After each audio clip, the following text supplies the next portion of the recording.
Well, more than half of adults in the U.S. read below a 6th grade level. 1 in 5 reads below a 3rd grade level. Low literacy can lead to poverty, unemployment, even involvement in the justice system. I'd call that a crisis, but there is a way we can help empower individuals in our communities with lifelong learning skills through SLD Read. We've got Kristen Potts, she is the CEO. Kathy Van Dyke is a tutor with the organization. Ladies, thanks so much for being here. Thanks. Thank you. Let's start with talking about the mission of this organization and all of the work that you guys do. So SLD Read is a nonprofit organization here in West Michigan.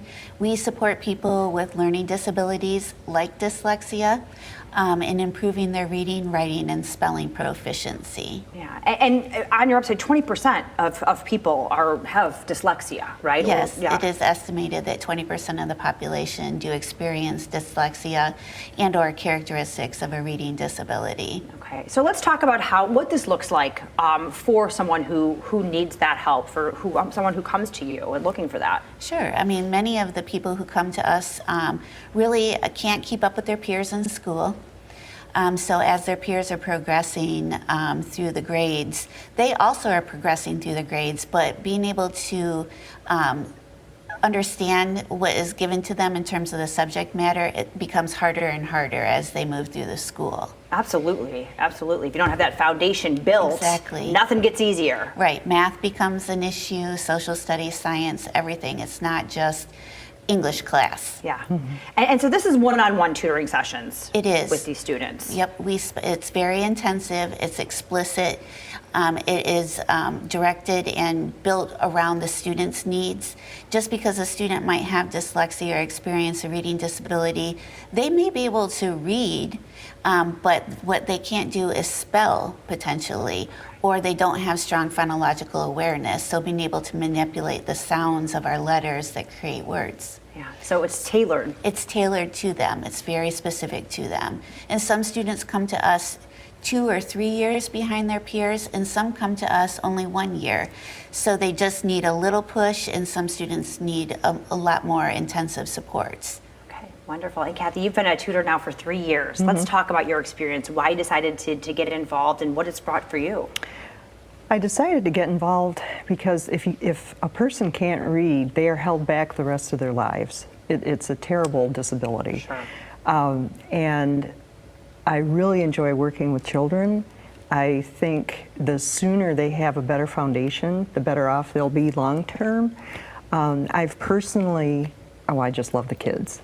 And to see their growth from the beginning of the school year to the end of the school year is personally rewarding, but it's also so fun. We went over, the last student I had, we went over the workbook, and he saw everything he had accomplished, and he was so proud. And to see all of that, it's fulfilling for both of us. I can only imagine. That is so wonderful. And Kristen, there are so many opportunities for people, for volunteers, and for paid positions. You really need to fill these spots. Talk about that. Correct. We have much more demand than we're able to meet. We have paid positions, volunteer positions. Majority of the tutoring happens before or after school, but there's also some opportunities to tutor during the school day and just during the school year. So if people travel or leave Michigan for the summer, that's still okay. We can find a spot for them. Okay, perfect. What else makes a good tutor? What else are you looking for? Really just someone who's, one, willing to learn our materials and understand how structured literacy really supports all readers. And then someone who's flexible and creative. While our what we expect for our tutors to do is somewhat explicit and prescriptive, it also has a lot of opportunity for creativity and to really be able to make a connection with the student. I think that's probably crucial, right? Yeah. I mean, really forming these bonds and learning how they learn best. Yes. Exactly. Right? And so now, you have lots of other opportunities too. If people want to get involved in the mission in general, besides tutoring, what else can people do for you? Always advocate. Advocating in the community about structured literacy and just making sure that all students have everything they need to be able to be successful in school, for sure. We're always looking for volunteers to help us with our trainings and workshops, and then also to join our board. we're always looking for people who are ready to take that leadership role around literacy. Wonderful. Well, ladies, thank you so much for all you do and for sharing this all with us today. What a great opportunity to impact your community. Apply to be a tutor. There are also paid positions. This is not all volunteer. Go to sldread.org or give them a call, 616-361-1182.